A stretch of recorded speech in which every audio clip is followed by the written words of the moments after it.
കഴിഞ്ഞ പ്രാവശ്യം ഇതേ ഒരു അവസരത്തിൽ നമ്മൾ ചിന്തിച്ചത് സങ്കീർത്തനം 19 ആയിരുന്നു. അതിന്റെ ആദ്യ ഭാഗങ്ങൾ പ്രകൃതി എങ്ങനെയാ ദൈവത്തെ മഹത്വപ്പെടുത്തുന്നത്, ബാക്കി 7 മുതൽ 11 വരെ വചനത്തിൽ കൂടെ മഹത്വപ്പെടുന്നതെന്ന് നമ്മൾ പഠിച്ചു. അതില് നമുക്കറിയാം, വചനത്തിന്റെ എടുത്തു പറയുവാണെങ്കിൽ യഹോവയുടെ ന്യായപ്രമാണം തികവുള്ളതാണെന്നും അത് പ്രാണനെ തണുപ്പിക്കുന്നു, യഹോവയുടെ സാക്ഷ്യം വിശ്വാസ്യമാകുന്നുവെന്നും അത് അല്പബുദ്ധിയെ ജ്ഞാനിയാക്കുന്നു, യഹോവയുടെ ആജ്ഞകൾ നേരുള്ളവയെന്നും അവ ഹൃദയത്തെ സന്തോഷിപ്പിക്കുന്നു, യഹോവയുടെ കൽപ്പന നിർമ്മലമായതെന്നും അത് കണ്ണുകളെ പ്രകാശിപ്പിക്കുന്നുവെന്നും യഹോവയുടെ ഭക്തി നിർമ്മലമായത് അത് എന്നേക്കും നിലനിൽക്കുന്നുവെന്നും യഹോവയുടെ വിധികൾ സത്യമായവ അവ ഒട്ടൊഴിയാതെ നീതിയുള്ളവയാകുന്നുവെന്നും നമ്മൾ പഠിച്ചു. ഇവയൊക്കെ പൊന്നിലും വളരെ തങ്കത്തിലും ആഗ്രഹിക്കത്തക്കവെന്നും തേനിലും തേൻകട്ടയിലും മധുരമുള്ളവയെന്നും നമ്മൾ പഠിച്ചു. അടുത്ത വാക്യം, ഇവയെ പ്രമാണിക്കുന്നതിനാൽ വളരെ പ്രതിഫലമുണ്ട്. ഇന്ന് നമ്മൾ ഒരു ചെറിയ ചിന്തയ്ക്കായിട്ട് എടുത്തിരിക്കുന്നത് 119 സങ്കീർത്തനമാണ്. ഇതിന്റെ ഒരു ചെറിയ കണ്ടിന്യൂവേഷൻ പോലെയാണെന്ന് എനിക്ക് തോന്നുന്നു. അത് ഇവ ദൈവ പ്രമാണങ്ങളും അവ പ്രമാണിച്ചാൽ ഉള്ള പ്രതിഫലങ്ങളെ കുറിച്ചിട്ടുമാണ് 119 സങ്കീർത്തനിൽ പറയുന്നത്. ഇതിന്റെ ഒരു ആമുഖം പോലെ കുറച്ച് കാര്യങ്ങൾ പറയാം. നിങ്ങൾക്കൊക്കെ അറിയാമായിരിക്കും, പക്ഷെ എനിക്കിതൊക്കെ ഒരു പുതിയ അറിവാണ്. പഠിക്കാനിരുന്നപ്പോഴാണ് ഇങ്ങനെയൊക്കെയുള്ള കാര്യങ്ങൾ മനസ്സിലാക്കുവാൻ എനിക്കും സാധിച്ചത്. ഈ ഒരു സങ്കീർത്തനം എഴുതിയിരിക്കുന്നത് ആരാണെന്ന് ഇവിടെ കാണുന്നില്ല. മറ്റേ 119 സങ്കീർത്തനം ദാവീദ് സംഗീത പ്രമാണിക എഴുതിയതാണ്. ഇവിടെ ആരാണെന്നല്ലാത്തത് കൊണ്ട് ദാവീദ് ആയിരിക്കാം, പിന്നെ പറയുന്നത് എസ്രാ പ്രവാചകൻ, നെഹമ്യ പ്രവാചകൻ, ഇവരിൽ ആരെങ്കിലും ആയിരിക്കാം എന്നൊക്കെ പറയുന്നുണ്ടെങ്കിലും ആരെഴുതി എന്നുള്ളതിന്റെ പ്രസക്തിയെക്കാളും ദൈവത്തിന്റെ പ്രമാണങ്ങളും അത് പ്രമാണിച്ചാലുള്ള പ്രതിഫലങ്ങളും അനേകം പ്രയോജനങ്ങളും ഉണ്ടെന്നുള്ള കാര്യം മനസ്സിലാക്കുക എന്നുള്ളതാണ് നമുക്ക് എപ്പോഴും. ഈ 119 സങ്കീർത്തനം നമുക്ക് എല്ലാവർക്കും അറിയുന്ന പോലെ വേദപുസ്തകത്തിലെ ഏറ്റവും നീളം കൂടിയൊരു സങ്കീർത്തനം. നമുക്കറിയുന്ന 2 കുട്ടികൾ ശാലോം ടിവിയിൽ ഈ 119 സങ്കീർത്തനം മുഴുവൻ കാണാൻ പറഞ്ഞതായിട്ട് ചിലർക്കെങ്കിലും അറിയാം. ഈ 119 സങ്കീർത്തനത്തില് 176 വാക്യങ്ങളാണ്. അതിനെ 22 യൂണിറ്റ് ആയിട്ടാണ് ഡിവൈഡ് ചെയ്തിരിക്കുന്നത്. ഓരോ യൂണിറ്റിലും 8 വാക്യങ്ങൾ വെച്ചിട്ടാണ്. യൂണിറ്റ് ഡിവൈഡ് ചെയ്യുന്നത് ഹീബ്രു ലാംഗ്വേജിലെ ആൽഫബറ്റിക് ബേസിസിലാണ്. ഹീബ്രുവിൽ 22 ആൽഫബറ്റ്സേ ഉള്ളൂ.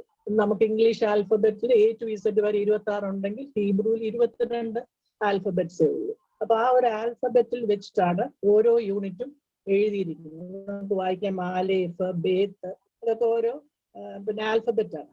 ഈ ഹീബ്രുവില് ഓരോ യൂണിറ്റ് തുടങ്ങുമ്പോഴും അതിന്റെ ആദ്യത്തെ വാക്യം ഈ ആൽഫബറ്റ്, ആ കൺസേൺഡ് ആൽഫബറ്റ് വെച്ചിട്ടായിരിക്കും തുടങ്ങുന്നത്.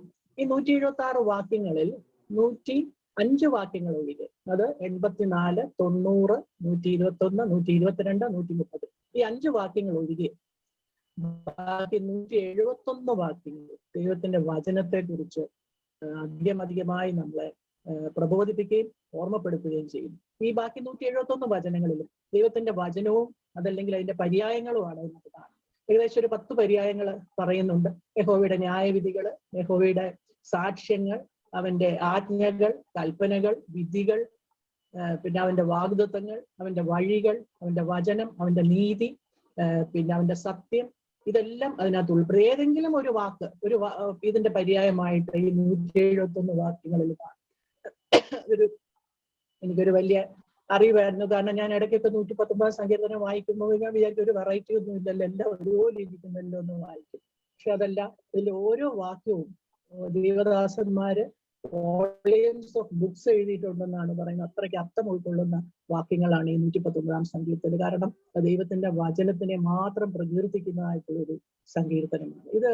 നമ്മളൊരു ചരടില് കുറച്ച് പേള് തൂക്കിയിടുന്നല്ലേ, ആ പേളിന് നല്ല വിലയുള്ളതാണ്. അപ്പൊ ഓരോ പേളിനും അതിൻ്റെതായിട്ടുള്ള വാല്യൂ ഉള്ളതായിട്ടുള്ള ഒരു പേള് പോലെയാണ് ഈ വാക്യങ്ങൾ ഇതിനകത്ത് അറേഞ്ച് ചെയ്ത് വെച്ചിരിക്കുന്നത്. അതുപോലെ നമ്മൾ ചെറിയ പ്രായത്തിൽ എക്സിബിഷനൊക്കെ കാണാൻ പോകുമ്പോൾ ഒരു കാലിഡോസ്കോപ്പ് എന്ന് പറഞ്ഞ ഒരു റോ സാധനം നമുക്കെല്ലാം ഓർമ്മയുണ്ടാവും. ഒരു ട്യൂബ് പോലെ ഒരു കാർഡ്ബോർഡിന്റെ അകത്ത് ഉള്ളിലൊരു മിററും വെച്ച് കുറെ നിറമുള്ള പ്ലാസ്റ്റിക് കഷ്ണങ്ങളും വെച്ചാല് നമ്മളിത് പല ഡയറക്ഷനിൽ നോക്കുമ്പോൾ പല പല മനോഹരമായ കാഴ്ചകൾ അതിനകത്തുള്ളത്. അതിന്റെ ബേസ് ആയിട്ട് ഈ ഒരു മിററും ഈ പ്ലാസ്റ്റിക് കഷ്ണങ്ങളെ ഉള്ളൂ, പക്ഷെ പല കാഴ്ചകളും നമുക്ക് കാണാം. അതുപോലെ തന്നെ ഈ 119 സങ്കീർത്തനത്തിൽ അതിന്റെ ബേസ് ദൈവവചനമാണ്. അതിന്റെ ഇംപ്ലിക്കേഷൻസ് പല ദിശയിലും നമ്മൾ നോക്കുമ്പോൾ നമുക്ക് അത് മനസ്സിലാക്കുവാനും പഠിക്കുവാനുമായിട്ടും സാധിക്കും. പിന്നെ ബാക്കി എല്ലാ സങ്കീർത്തനങ്ങളും നമ്മൾ ശ്രദ്ധിച്ചാൽ കാണുന്നത് ദൈവത്തെ സ്തുതിപ്പാനും, ഇനി ദാവീദാണെങ്കിൽ പാപം ചെയ്തു കഴിഞ്ഞ് അനുദപിക്കാനും നമ്മളെ ആശ്വസിപ്പിക്കാനും അതിനിടയ്ക്ക് ഇടയ്ക്ക് ദൈവവചനത്തെ കുറിച്ചിട്ട് പ്രകീർത്തിക്കുന്നുവെങ്കിലും ഈ ഒരു സങ്കീർത്തനം പ്യുവറായിട്ട് ദൈവവചനത്തെ കുറിച്ചിട്ടാണ് പറയുന്നത്. മറ്റു കാര്യങ്ങൾക്ക് വേണ്ടി നിൽക്കുന്ന 49 സങ്കീർത്തനം ഇത് വചനത്തിനെ മാത്രം ചെയ്യുന്ന ഒരു സങ്കീർത്തനമാണ് 110. നമ്മള് വചനത്തിലേക്ക് കടക്കാം. 119 സങ്കീർത്തനം 1-ാം വാക്യം, യഹോവയുടെ ന്യായപ്രമാണം അനുസരിച്ച് നടപ്പിൽ നിഷ്കളങ്കരായവർ ഭാഗ്യവാന്മാർ. ന്യായപ്രമാണം അനുസരിച്ചാൽ മാത്രമേ നമുക്ക് നിഷ്കളങ്കരായിട്ട് നടക്കാൻ പറ്റുള്ളൂ.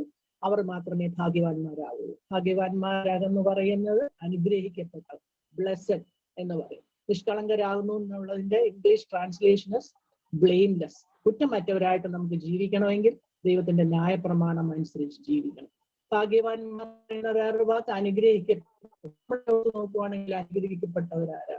നമ്മള് ജഡ്ജ് ചെയ്യുന്ന മറ്റുള്ളവർ അനുഗ്രഹിക്കപ്പെട്ടവരൊന്ന് ജഡ്ജ് ചെയ്യുന്നവര് അടിച്ചുപൊളിച്ചൊരു ജീവിതം, തങ്ങൾക്ക് ഉള്ള അസറ്റും ഉണ്ടാക്കുന്ന അസറ്റ്സും വെച്ചിട്ട് അടിച്ചുപൊളിച്ചൊരു ജീവിതം നയിക്കുന്നവരും ഉള്ളവരാണ് ലോകപ്രകാരം അനുഗ്രഹിക്കപ്പെട്ടവരും.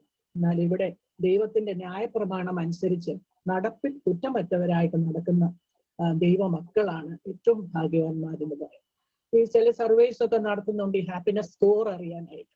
ഇങ്ങനെയുള്ള ദൈവമക്കളാണ് ഏറ്റവും സന്തോഷം അനുഭവിക്കുന്നു എന്നാണ് പലയിടത്തും എഴുതിയിരിക്കുന്നത്. അവര് സന്തോഷവാന്മാരാവും, സംതൃപ്തരാണ്, അവര് ജീവിതത്തിൽ വിശുദ്ധ ജീവിതം നയിക്കുവാൻ ആഗ്രഹിക്കുന്നവരാണ്, അവർ ദൈവത്താൽ അനുഗ്രഹിക്കപ്പെടും. അതിനൊരു എക്സാമ്പിൾ ആണ് യോബ്. നമുക്കറിയാം, ദൈവം സാത്താന്റെ മുമ്പിൽ സാക്ഷ്യം പറഞ്ഞൊരു വ്യക്തിയാണ്. യോബിനെ കുറിച്ച് പറയുന്നത് അവൻ ദോഷം വിട്ടകലുന്ന, ദോഷമില്ലാത്തവനും പിന്നെ ദൈവഭക്തനും നിഷ്കളങ്കനുമായിട്ടുള്ള ഒരു വ്യക്തിയാണെന്നാണ് നമ്മൾ അവിടെ വായിക്കുന്നത്. അതിന്റെ ഒരു ഈ ബ്ലെയിംലെസ് ആയിട്ട് ഒരു ജീവിതം നയിക്കുവാനുള്ള ഒരു സ്റ്റാൻഡിങ് എക്സാമ്പിൾ ആണ് ഈ യോബ് എന്ന് പറയുന്ന വ്യക്തി. നമുക്കും അതുപോലെ സാധിക്കും എന്നാണ് വേദപുസ്തകത്തിലെ പല ക്യാരക്ടേഴ്സും. യേശുക്രിസ്തു ഉണ്ടായിരുന്നപ്പോൾ നമ്മൾ പറഞ്ഞു അത് ദൈവമല്ലേ, ദൈവം ആയതുകൊണ്ട് എല്ലാം പാവമില്ലാതെ ജീവിക്കാം. പക്ഷെ ഒത്തിരിയും ക്യാരക്ടേഴ്സിനെ നമ്മൾ ബൈബിളിൽ പഠിക്കുമ്പോൾ അവരെല്ലാം ഈ ന്യായപ്രമാണം അനുസരിച്ച് ജീവിച്ചവരാണെന്ന് നമുക്ക് മനസ്സിലാകും. അത് നമ്മുടെ ജീവിതത്തിൽ കോപ്പി ചെയ്യുവാനായിട്ട്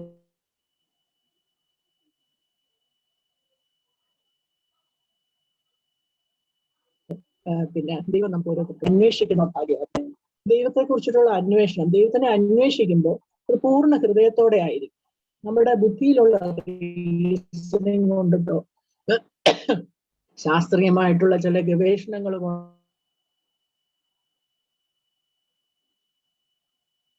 ഫിലോസഫികൾ കൊണ്ടൊന്നും ദൈവത്തെ നമുക്ക് എക്സ്പ്ലെയിൻ ചെയ്യാൻ പറ്റില്ല. നമുക്കറിയാം, ദൈവത്തെ അന്വേഷിക്കുന്നതിന് വേണ്ടി പലര് ദൈവാലയങ്ങളിൽ പോകുന്നു, തീർത്ഥാടന കേന്ദ്രത്തിൽ പോകുന്നു, സത്യത്തെ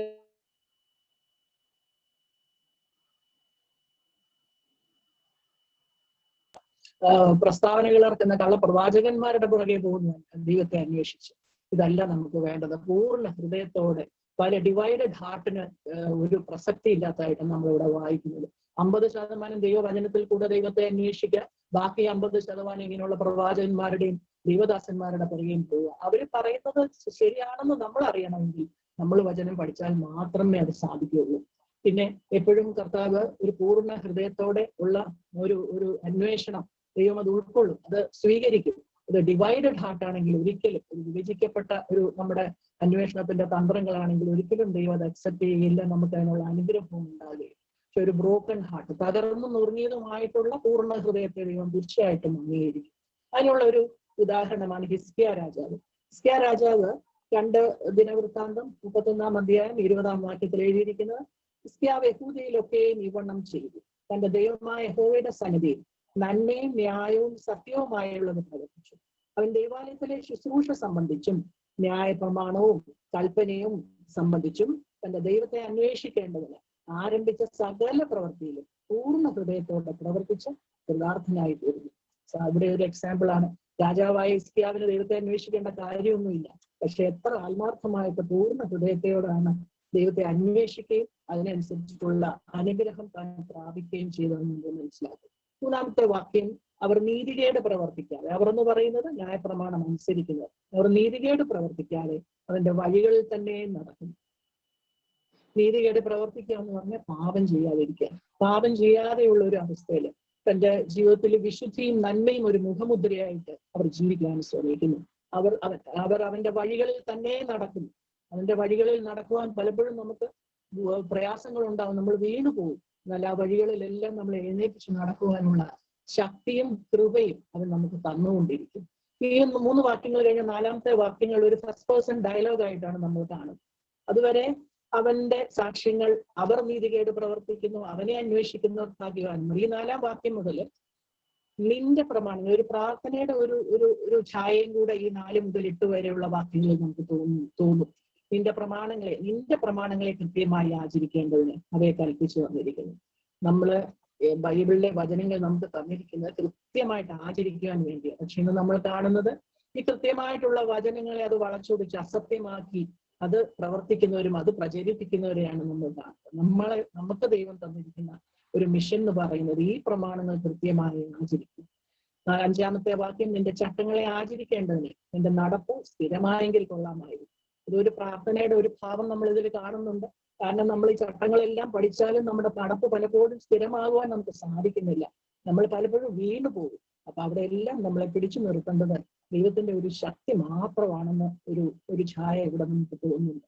6ാം വാക്യം, നിന്റെ സകല കൽപ്പനകളെയും സൂക്ഷിക്കുന്നിടത്തോളം ഞാൻ ലഭിച്ചു പോവുകയില്ല. ഒരു സ്റ്റേറ്റ്മെന്റ് ഇങ്ങനെ പറഞ്ഞാൽ തന്നെയും ഈ സങ്കീർത്തനക്കാരന്റെ മനസ്സിലുള്ള ഒരു ഭാവം എന്താണെന്ന് ചോദിച്ചാൽ, ഞാൻ കൽപ്പനകളെല്ലാം പഠിക്കുന്നു, പക്ഷെ എന്റെ ജീവിതവും ഈ കൽപ്പനകളുമായിട്ട് ഒരു ബന്ധവുമില്ലാത്ത രീതിയിൽ ഞാൻ ജീവിക്കുകയാണ്, അതുകൊണ്ട് ഞാൻ ലജ്ജിതനായി പോവുകയാണെന്നുള്ള ഉള്ളിൽ ഒരു മനസ്താപത്തിൽ നിന്ന് എഴുതിയിരിക്കുന്ന ഒരു സ്റ്റേറ്റ്മെന്റ് ആണ്.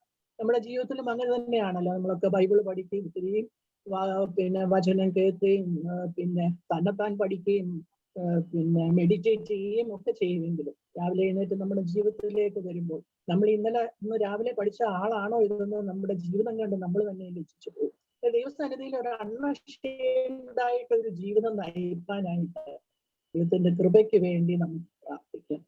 7ാമത്തെ വാക്യം, നിന്റെ നീതിയുള്ള വിധികളെ പഠിച്ചിട്ട് ഞാൻ പരമാർത്ഥ ഹൃദയത്തോടെ നിനക്ക് സ്തോത്രം ചെയ്യും. നമുക്ക് സ്തോത്രം ചെയ്യാൻ എളുപ്പമാണ്, പ്രൈസ് ദി ലോർഡ് പറയാൻ എളുപ്പമാണ്, നമ്മൾ ഈ ജാതികളെ പോലെ ജൽപ്പനം ചെയ്ത് പ്രാർത്ഥിക്കാൻ എളുപ്പമാണ്. പക്ഷേ അത് പരമാർത്ഥ ഹൃദയത്തോടു കൂടെയാണോ എന്നുള്ളത് നമ്മൾ ചിന്തിക്കുക. പരമാർത്ഥ ഹൃദയത്തിന്റെ ഇംഗ്ലീഷ് ട്രാൻസ്ലേഷൻ എന്ന് വെച്ചാൽ അപ്രൈറ്റ് ഹാർട്ട്. ഒരു അപ്രൈറ്റ് ഹാർട്ട് നമുക്കുണ്ടോ? അപ്രൈറ്റ് ഹാർട്ട് നമുക്കുണ്ടെങ്കിലേ നമ്മുടെ ജീവിത രീതികളും അപ്രൈറ്റ് ആവുകയുള്ളൂ. എന്നാൽ മാത്രമേ നമ്മുടെ സ്തോത്രങ്ങളും സ്തുതികളും ദൈവസന്നിധിയിൽ എത്തുകയുള്ളൂ. ഞാൻ നിന്റെ ചട്ടങ്ങളെ ആചരിക്കും, എന്നെ അശേഷം ഉപേക്ഷിക്കരുത്. ഇത്രയൊക്കെ പറഞ്ഞിട്ട് അവസാനം ഒരു നിരാശയുടെ ഒരു ഭാവത്തിലാണ് ഈ സങ്കീർത്തനക്കാരൻ എൻഡ് ചെയ്യുന്നത്. കാരണം ഇത് തന്നെ ആ ഒരു ഇന്നപ്രോപ്രിയേഷൻ ആണ്.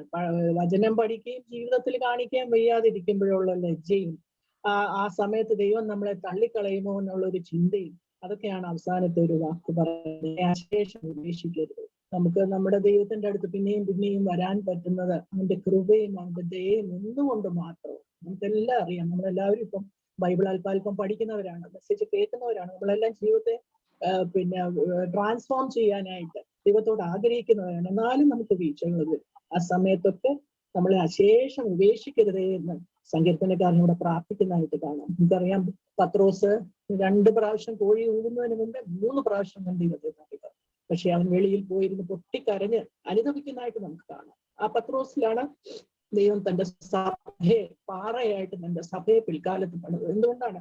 ഇതുപോലെ വന്ന് കരയുക, എന്നെ അശേഷം ഉപേക്ഷിക്കരുത് എന്ന് പത്രോസ് കരഞ്ഞതുകൊണ്ടാണ് ദൈവം അതിനെ പത്രോസിനെ ആ സ്ഥാനത്തിലേക്ക് എഴുന്നേൽപ്പിച്ചത്. അതേസമയം നമുക്ക് യൂദായെ അറിയാം. ദൈവം അവനെ നിശേഷം ഉപേക്ഷിച്ചതായിട്ടാണ് കാണുന്നത്. അനുതാപമില്ലാത്ത ഹൃദയമുള്ള യൂദായെ വിശേഷമായിട്ട് ഉപേക്ഷിച്ചതായിട്ട് നമ്മൾ അവിടെ കാണുന്നത്. അതുപോലെ തന്നെയാണ് ദാവീദും ശൗലും. ദാവീദ് കുറ്റം ചെയ്തെങ്കിലും എട്ടിലും വെണ്ണീറിലും ഇരുന്ന് ദൈവസന്നിധിയിൽ അനുദപിച്ചു. നമ്മൾ അവസാനം വായിക്കുന്ന ദൈവത്തിന്റെ മനസ്സറിഞ്ഞ ഒരു ചങ്ങാതിയെ പോലെ ആയി മാറി ദാവീദ്. പക്ഷേ ശൗലിൽ നിന്ന് വന്ന അനുഭവങ്ങളും നമുക്കറിയാം. ഈ കാര്യങ്ങളൊക്കെ നമ്മൾ പഠിക്കുമ്പം തന്നെ വചനത്തിൽ നിന്ന് നമ്മൾ കൂടുതൽ ദൈവത്തിന്റെ കാര്യങ്ങൾ പഠിക്കുമ്പോഴും അതനുസരിച്ച് ജീവിക്കാൻ ശ്രമിക്കുമ്പോഴും നമ്മളും ദൈവവുമായിട്ടുള്ള ഒരു വ്യക്തിപരമായിട്ടുള്ള ബന്ധത്തിന് കുറച്ച് ആക്കം കൂടുന്നതായിട്ട് നമുക്ക് തോന്നും. അപ്പൊ വ്യക്തിപരമായിട്ടുള്ള ബന്ധങ്ങൾ നമ്മൾ കൂടുവാനായിട്ടുള്ള മറ്റ് കാര്യങ്ങൾ ഏതാണെന്ന് ചോദിച്ചാൽ പ്രാർത്ഥന, സ്തുതി, സ്തോത്രങ്ങള്, ഓരോ ചാരിറ്റി സർവീസസ് ചെയ്യുക, അഗസ്ത്യ വേല ചെയ്യുക, ഉപവസിക്കുക. പക്ഷെ ഈ ചെയ്യുന്ന കാര്യങ്ങളെല്ലാം വചനത്തിനെ ആസ്പദമാക്കി അല്ല ചെയ്യുന്നെങ്കിൽ നമ്മൾ തെറ്റായിട്ടുള്ള ദിശയിലേക്കായിരിക്കും മാറുന്നത്. നമുക്ക് ഈ സമയം സത്യമായി തന്നെ നമ്മളെ മനസ്സിലാക്കിക്കുവാനും അവന്റെ പ്രമാണങ്ങളെ കൃത്യമായിട്ട് ആചരിക്കുവാനും നമ്മുടെ നടപ്പ് സ്ഥിരമാകുവാനും ദൈവകൃപ നമുക്ക് തരുവാൻ, നമുക്ക് എല്ലാവർക്കും തരുവാൻ, അത് മറ്റുള്ളവർ നമ്മുടെ ജീവിതത്തിൽ നിന്ന് കാണുവാൻ തക്കും ദൈവം കൃപ ചെയ്യുമാറാകട്ടെ എന്ന് നമുക്ക് പ്രാർത്ഥിക്കാം. ആമേൻ. Praise Lord. നമുക്ക് സർവസ്വനായ കർത്താവേ, ഈ നല്ല സമയത്തിനായി നമ്മയോട് സ്തുതിക്കുന്നു, സ്തോത്രം ചെയ്യുന്നു. അങ്ങയുടെ വചനം വായിക്കുകയും പഠിക്കുകയും ചെയ്യുമ്പോൾ കർത്താവെ അങ്ങയുടെ ശബ്ദം കേൾക്കുന്നു എന്ന ബോധ്യത്തിൽ കർത്താവെ ആ ശബ്ദത്തോട് പ്രതികരിക്കുവാൻ, അങ്ങ് ആഗ്രഹിക്കുന്നത് പോലെ പ്രതികരിക്കുവാൻ, അത് സ്വീകരിക്കുവാനും ഒക്കെ വേണ്ട കൃപ വിവേകവും അടിയങ്ങൾക്ക് നൽകി അനുഗ്രഹിക്കണമേ എന്ന് പ്രാർത്ഥിക്കുന്നു. മനോമഹത്വം അങ്ങേക്ക് മാത്രം യേശു ക്രിസ്തുവിന്റെ നാമത്തിൽ പിന്നോട് കേൾക്കുമാറാകട്ടെ. ആമേൻ.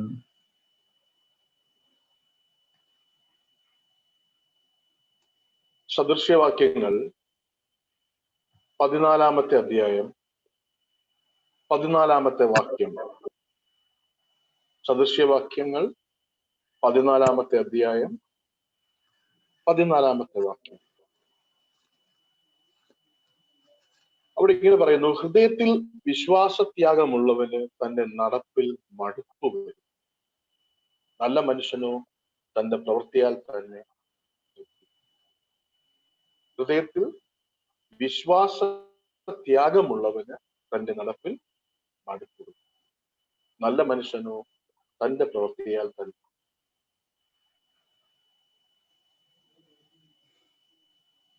ഹൃദയത്തിൽ വിശ്വാസത്യാഗമുള്ളവൻ എന്ന് പറയുമ്പോൾ അതെന്താണ് ഉദ്ദേശിക്കുന്നത്? ദൈവത്തിൽ നിന്നും ദൈവകൃപയിൽ നിന്നും പിന്തിരിയുന്നവനെയാണ് വിശ്വാസത്യാഗി എന്നത് വിളിച്ചത്. ദൈവം നൽകിയ ആ വൻ സൗഭാഗ്യം, വൻ കൃപ, അതിനെ തുച്ഛീകരിച്ച് അതിൽ നിന്നും അകന്നു പോകുന്നവനെയാണ് വിശ്വാസത്യാഗി എന്നിവിടെ. വിശ്വാസം ഉണ്ടായിരുന്നവൻ, വിശ്വാസത്തിലായിരുന്നവനെയാണ് ഈ പറയുന്നത്. അവൻ ആ വിശ്വാസത്തെ തിരിച്ചു. സങ്കീർത്തനക്കാരൻ 44-ാമത്തെ സങ്കീർത്തനം 19-ാമത്തെ അധ്യായ വാക്യത്തിൽ ഇങ്ങനെ പറയുന്നു: ഞങ്ങളുടെ ഹൃദയം പിന്തിരിയുകയോ ഞങ്ങളുടെ കാലടികൾ നിന്റെ വഴിവിട്ടു മാറുകയോ ചെയ്തിട്ടില്ല. അതാണ് ഒരു വിശ്വാസി ദൈവത്തോട് പറയുന്നത്. ഞങ്ങളുടെ ഹൃദയം പിന്തിരിയുകയോ ഞങ്ങളുടെ കാലടികൾ നിന്റെ വഴിവിട്ട് മാറുകയോ ചെയ്തിട്ടില്ല. എന്നാൽ ഹൃദയം പിന്തിരിഞ്ഞവനും അവന്റെ വഴിവിട്ട് മാറിപ്പോയവനെയുമാണ് ഇവിടെ വേദപുസ്തകം വിശ്വാസത്യാഗമുള്ളവൻ എന്ന് വിളിക്കുന്നു. പ്രിയ സുഹൃത്തുക്കളെ, ഇതിന്റെ അർത്ഥം ഒരു വ്യക്തി ആത്മീയമായിട്ടുള്ള പ്രവർത്തനങ്ങളിൽ ഏർപ്പെടുന്നില്ല എന്നല്ല, പ്രവർത്തികൾ ചെയ്യുന്നില്ല എന്നല്ല. ഒരുപക്ഷെ അയാൾ പ്രാർത്ഥിക്കുന്ന ആളായിരിക്കാം, ഒരുപക്ഷെ അയാൾ കൃത്യമായും സഭയിൽ വരുന്ന ആളായിരിക്കാം, ഒരുപക്ഷെ അയാൾ വേദപുസ്തകം എല്ലാ ദിവസവും രാവിലെയും വൈകിട്ടും തുറന്നു വായിക്കുന്നവരായിരിക്കാം. പക്ഷെ അതിൽ പറയുന്ന മൂല്യങ്ങളും അതിൽ പറയുന്ന വസ്തുതകളും സ്വന്തം ജീവിതത്തിൽ പ്രായോഗികമാക്കാതെ ഇതെല്ലാം ബാഹ്യമായ ഒരു പ്രവൃത്തിയായി മാത്രം കൊണ്ടുപോകുന്നവനെയാണ് വിശ്വാസത്യാഗി എന്ന് വിളിക്കുന്നത്. അല്ലാതെ അയാൾ സഭയിൽ വരാത്തവനെന്നോ അല്ലെങ്കിൽ വേദപുസ്തകം വായിക്കാത്തവനെന്നോ അല്ല അതിന്റെ അർത്ഥം. ഇതെല്ലാം ചെയ്യുമ്പോൾ ദൈവത്തിൽ നിന്ന് അകന്നു പോകുന്ന, മാനസികമായി അകന്നു പോകുന്ന ഒരുവനെയാണ് വിശ്വാസത്യാഗി എന്നിവിടെ വിളിക്കുന്നത്. അപ്പൊ അങ്ങനെയുള്ള വിശ്വാസത്യാഗിക്ക് എന്ത് സംഭവിക്കും? തന്റെ നടപ്പിൽ മടുപ്പ് വരും. ഇല്ല, ഈ വിശ്വാസം ത്യജിച്ചിട്ടുള്ള, ദൈവിക മൂല്യങ്ങളെ അവഗണിച്ചുകൊണ്ട് ദൈവിക വാഗ്ദാനങ്ങൾക്ക് പ്രസക്തി നൽകാതെ അങ്ങനെ ഈ കളിച്ചു ജീവിക്കുന്ന ഒരു വ്യക്തി,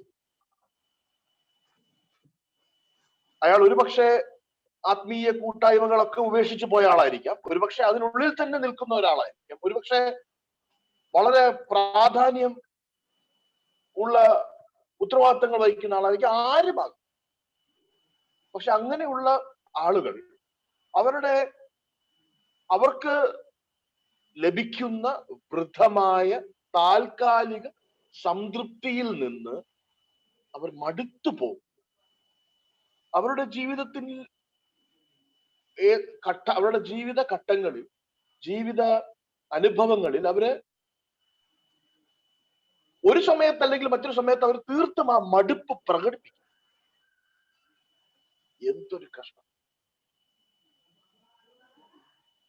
അപ്പൊ വിശ്വാസം ത്യജിച്ചു പോകുന്ന ഒരുവൻ, ആ വിശ്വാസ ത്യാഗം നടത്തുന്ന ഒരുവന് അവൻ സ്വീകരിക്കുന്ന വൃതമായ താൽക്കാലിക സംതൃപ്തിയിലും സന്തോഷത്തിലും മടുപ്പ് അനുഭവപ്പെടും എന്നുള്ളതാണ് വേദപുസ്തകം നമ്മളെ പഠിപ്പിക്കുന്നത്. തന്റെ കുടുംബജീവിതത്തിൽ, തന്റെ ദൈനംദിനം ജീവിതത്തിൽ, തന്റെ വേലയിലും കൂലിയിലും ഒക്കെ സംതൃപ്തി ഇല്ലാത്ത ഒരവസ്ഥയിലേക്ക്, എത്ര വലിയ അനുഗ്രഹങ്ങളുള്ള കുടുംബമാണെങ്കിലും അവിടെ സംതൃപ്തിയില്ല. ചുമ്മാ പറയുമ്പോ വിശ്വാസിയാണ്. എത്ര സമ്പന്നരാണെങ്കിലും അതിൽ തൃപ്തിയില്ല. അപ്പോ എത്രയൊക്കെ ബന്ധങ്ങൾ ഉണ്ടെങ്കിലും സൗഹൃദമില്ലാത്ത, സംതൃപ്തിയില്ലാത്ത, സന്തോഷമില്ലാത്ത ജീവിതമാണ് ഒരു വിശ്വാസ ത്യാഗിക്ക് ലഭിക്കുന്നത് എന്ന ഒരു പ്രസ്താവനയാണ് സദൃശ്യവാക്യങ്ങൾ 14-ാമത്തെ അധ്യായം 14-ാമത്തെ വാക്യം ആദ്യം തന്നെ. പ്രിയ സുഹൃത്തുക്കളെ, 119-ാമത്തെ സങ്കീർത്തനം നമ്മൾ കേട്ടു. സങ്കീർത്തനക്കാരൻ തന്റെ ആത്മീയ ബലഹീനതയെ കുറിച്ച് വിലാപിക്കുന്നത് നമുക്ക് കാണുവാൻ സാധിക്കും. വിശ്വാസികളുടെ ഒക്കെ ജീവിതത്തിൽ ഇതുപോലെ ഘട്ടങ്ങൾ ഉണ്ടാകാം, ഉണ്ടാകണമെന്നില്ല, ഉണ്ടാകാം. എനിക്കുണ്ട്, നിങ്ങൾക്കും ഉണ്ടാകാം, ഉണ്ടാകണം എന്നില്ല. പക്ഷെ അങ്ങനെയുള്ള സാഹചര്യത്തിൽ നമ്മൾ ആകുമ്പോഴും അതേ സാഹചര്യത്തിൽ തന്നെ ശിഷ്ടകാലമായിരിക്കണം എന്നല്ല അതിന്റെ അർത്ഥം. നമ്മൾ ആഗ്രഹിക്കുന്നത് നന്മയാണെങ്കിൽ, നമ്മൾ ആഗ്രഹിക്കുന്നത് ദൈവത്തെ മഹത്വപ്പെടുത്തുന്ന ഒരു ജീവിതമാണെങ്കിൽ, ആ ഒരു അവസ്ഥയിൽ നിന്ന് പുറത്തു വരുവാൻ ഒരു സത്യവിശ്വാസിക്ക് ആഗ്രഹമുണ്ടാകണം, അമിതമായ ആഗ്രഹം. അതിനുവേണ്ടി അവൻ ദൈവത്തോട് നിലവിളിക്കും. പക്ഷെ വളരെ കഷ്ടം അല്ലെങ്കിൽ വളരെ സങ്കടകരമായ കാര്യം എന്ന് പറഞ്ഞാൽ, ഇന്ന് വിശ്വാസ സമൂഹത്തിലായിരിക്കുന്നവർ അനേകർ ഈ അവസ്ഥയിൽ തന്നെ തുടരുകയാണ്. ആത്മീയ ജീവിതം ജീവിക്കുന്നത് ഒരു നിർബന്ധത്താൽ മാത്രമാണ്. അതിനോടുള്ള ആഗ്രഹം കൊണ്ടോ അല്ലെങ്കിൽ അതിൽ നിന്നും അവർക്ക് ആനന്ദം ലഭിക്കുന്നത് കൊണ്ടോ അല്ല. വിശ്വാസം ഹൃദയത്തിൽ ത്യജിച്ചു കഴിഞ്ഞു. പിന്നീടുള്ള ജീവിതം ഒരു മെക്കാനിക്കൽ, യാന്ത്രികമായ ഒരു ജീവിതമാണ്. അതിൽ അവർക്ക് ഒരിക്കലും സംതൃപ്തി ലഭിക്കുന്നില്ല. കർത്താവ് വന്നത്, കർത്താവിന്റെ രക്ഷ നമ്മൾ അനുഭവിച്ചതിന്റെ ഉദ്ദേശം എന്താണ്? ഞാൻ നൽകുന്ന വെള്ളം കുടിച്ചാൽ നിനക്ക് ഒരു നാളും ദാഹിക്കുകയില്ല. ആ സംതൃപ്തി അനുഭവിക്കുവാൻ, ആ സ്വാതന്ത്ര്യം അനുഭവിക്കുവാനാണ് ദൈവം നമ്മളെ വിളിച്ചിരിക്കുന്നത്. പക്ഷെ ഈ സംതൃപ്തി ഇല്ലാത്ത, സ്വാതന്ത്ര്യമില്ലാത്ത, സന്തോഷമില്ലാത്ത അവസ്ഥയിൽ തന്നെ നമ്മൾ തുടരണമെന്ന് വാശി പിടിക്കും. കാരണം ആ അവസ്ഥയിൽ ഒരിക്കലും നമുക്ക് തൃപ്തി വരില്ല എന്നുള്ള 100% ഉറപ്പായിട്ടുള്ള ഒരു പ്രഖ്യാപനമാണ് നമ്മളിപ്പോൾ ഇന്ന് രാവിലെ. പ്രിയ സുഹൃത്തുക്കളെ, നമ്മൾ ഓരോരുത്തരും നമ്മുടെ ഹൃദയത്തെ പരിശോധിക്കും. ദൈവവചനം നിരന്തരം വായിക്കുന്നു, പഠിക്കുന്നു, പ്രസംഗങ്ങൾ കേൾക്കുന്നു, പ്രസംഗിക്കുന്നു, പലതും, യൂട്യൂബ്, പിന്നെ സുഹൃത്തുക്കളുടെ പ്രസംഗങ്ങൾ, പിന്നെ മറ്റേ ഓഡിയോ, TV.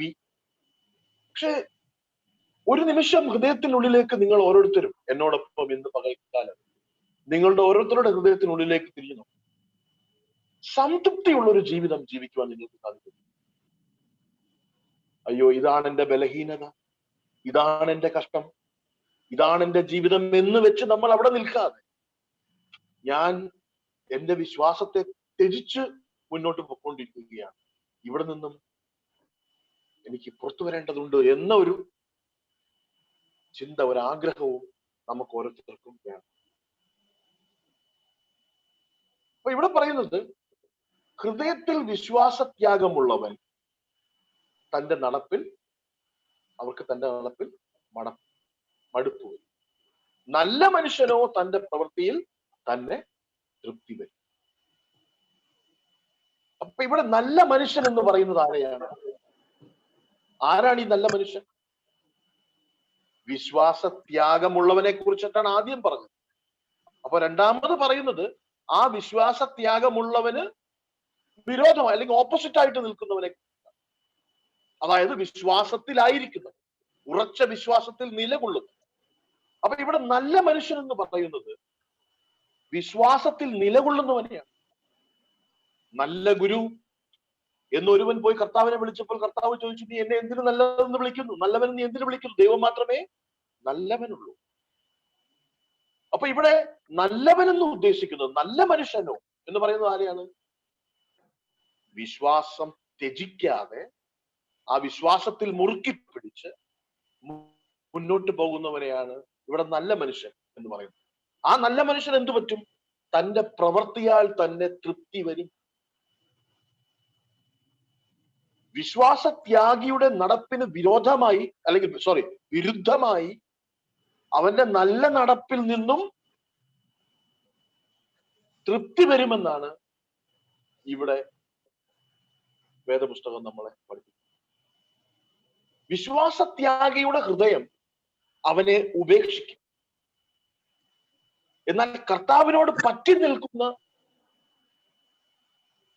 ഓരോ ദൈവ പൈതലും അവരുടെ ഹൃദയത്തിലെ ഭക്തിയിൽ നിന്നും, അവരുടെ ജീവിതത്തിലെ വിശുദ്ധിയും നീതിയുള്ള ഗതിയിൽ നിന്നും, ഇവിടെ മാത്രമല്ല നിത്യതയിലും അവർക്ക് പറഞ്ഞറിയിക്കുവാനാകാത്ത ആശ്വാസവും സംതൃപ്തിയും അനുഭവിക്കും. ഇതാണ് സത്യവേദ പുസ്തകം, ദൈവവചനം നമ്മളെ പഠിപ്പിക്കും. അപ്പൊ ഇവിടെ ഒന്നും കൂടെ ഞാനൊന്ന് ഓർമ്മിപ്പിക്കട്ടെ. ഇവിടെ വിശ്വാസത്യാഗി എന്ന് വിളിക്കുന്നവൻ ഒരു വിശ്വാസിയാണ്, അവിശ്വാസിയെ കുറിച്ചിട്ടല്ല ഇവിടെ പറയുന്നത്. അപ്പൊ അവന്റെ വിശ്വാസം ത്യജിക്കുക എന്ന് പറയുന്നതിന്റെ അർത്ഥം അവന്റെ രക്ഷ നഷ്ടപ്പെടുത്തുക എന്നല്ല, പിന്നെ അവന്റെ ദൈവവുമായിട്ടുള്ള കൂട്ടായ്മ നഷ്ടപ്പെടുത്തുക. വിശ്വാസം ത്യജിച്ചവൻ എന്ന് പറയുമ്പോൾ അവൻ ത്യാഗത്തിലാണ് അവൻ ജീവിക്കുന്നത് എന്ന് പറയുമ്പോൾ അവൻ ബാക്ക് സ്ലൈഡിങ്ങിലാണ്, പിന്മാറ്റത്തിലാണ്. അത് അവന്റെ രക്ഷ നഷ്ടപ്പെടുത്തി എന്നല്ല, അവന്റെ കൂട്ടായ്മ അവൻ നഷ്ടപ്പെടുത്തിക്കൊണ്ടിരിക്കുന്നു. യഥാർത്ഥ വിശ്വാസികൾക്ക്, പ്രിയ സുഹൃത്തുക്കളെ, പിന്നോട്ട് പോകുവാൻ കഴിയും. അവർക്ക് ആത്മീയമായിട്ടുള്ള ഒരു മന്ദബുദ്ധി, ഒരു ബുദ്ധിയുള്ള അവസ്ഥയിലേക്ക് തരം താഴുവാൻ സാധിക്കും. അനുസരണക്കേടോടെ ജീവിക്കുവാൻ സാധിക്കും. അങ്ങനെ ചെയ്യുന്നവൻ എബ്രായരുടെ ലേഖനം 12-ാമത്തെ അധ്യായം 6 മുതൽ 11 വരെയുള്ള വാക്യങ്ങൾ പറയുന്നത് പോലെ ദൈവ പൈതലായിരിക്കുമ്പോൾ അങ്ങനെ ചെയ്യുന്നവൻ കർത്താവിന്റെ ശിക്ഷണത്തിന് അവകാശിയാണ്. തന്റെ യഥാർത്ഥ പുത്രന്മാരെ അവൻ ശിക്ഷിക്കുന്നു എന്ന് നമുക്ക് എബ്രായരുടെ ലേഖനം 12:8 വാക്യത്തിൽ കാണുവാൻ സാധിക്കും. അപ്പോൾ എല്ലാ വിശ്വാസികളുടെ ജീവിതത്തിലും ഒന്നെങ്കിൽ അവർക്ക് ആത്മീയ വളർച്ച ഇല്ലാത്ത അവസരങ്ങൾ, സന്ദർഭങ്ങൾ, അല്ലെങ്കിൽ ഉണ്ടായ ആത്മീയ വളർച്ചയിൽ നിന്ന് പിന്നോട്ട് പോകുന്ന അവസരങ്ങളും ഒക്കെ ഉണ്ടാകുന്നുണ്ട്. ഹോശേയ പ്രവാചകന്റെ പുസ്തകം 4-ാമത്തെ അധ്യായം 16-ാമത്തെ വാക്യത്തിൽ, ഹോശേയ പ്രവാചകന്റെ പുസ്തകം 4-ാമത്തെ അധ്യായം 16-ാമത്തെ വാക്യം നമ്മൾ ഇങ്ങനെ വായിക്കുന്നു: ഇസ്രായേൽ ദുശാഠ്യമുള്ള പശുക്കിടാവിനെ പോലെ ദുശാഠ്യം കാണിച്ചാൽ യഹോവ അവരെ ഒരു വിശാല സ്ഥലത്ത് കുഞ്ഞാടിനെ പോലെ മേയ്ക്കുമോ? മലയാളത്തില് ആ വാക്യത്തിന് അതിന്റെ പ്രോപ്പർ ആയിട്ടുള്ള മീനിങ് പുറത്തു വരുന്നില്ല. പക്ഷെ അവിടെ പറയുന്നത് ഇതാണ്: ഇസ്രായേൽ ദുശാഠ്യമുള്ള ഒരു പശുക്കിടാവിനെ പോലെ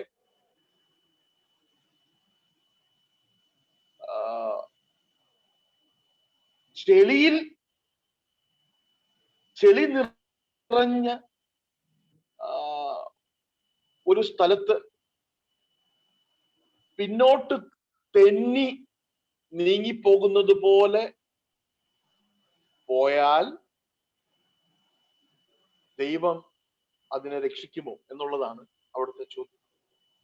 അപ്പൊ ഈ പശുക്കിടാവിനെ പോലെ തന്നെ പലപ്പോഴും നമ്മളും ഈ ലോകത്തിലെ ചെളിയിൽ ചവിട്ടി നടക്കുമ്പോൾ വഴുതിപ്പോകുന്ന സാഹചര്യങ്ങൾ ഉണ്ടാകാം. അപ്പൊ അങ്ങനെ ഉള്ളവരെ കുറിച്ചിട്ടാണ് ഈ വാക്യത്തിൽ നമുക്ക് വായിക്കുവാൻ സാധിക്കും. അങ്ങനെയുള്ള ത്യാഗം, ആ വിശ്വാസത്തെ നമ്മൾ ത്യജിക്കുന്ന സന്ദർഭങ്ങളിൽ നമുക്ക് ഉള്ള സന്തോഷവും ദൈവത്തിൽ നിന്ന് ലഭിച്ച സന്തോഷവും ആശ്വാസവും എല്ലാം നഷ്ടപ്പെട്ടു. ദാവീദ് രാജാവ് താൻ പാപത്തിൽ അകപ്പെട്ട അവസരത്തിൽ ആ പാപത്തെ കുറിച്ച് ഓർക്കുമ്പോൾ 51-ാമത്തെ സങ്കീർത്തനം 12-ാമത്തെ വാക്യത്തിൽ നിലവിളിക്കുന്നത് കാണാം: നിന്റെ രക്ഷയുടെ സന്തോഷം എനിക്ക് തിരികെ തരയണമേ. നിന്റെ രക്ഷയുടെ സന്തോഷം എനിക്ക് തിരികെ തരയണം.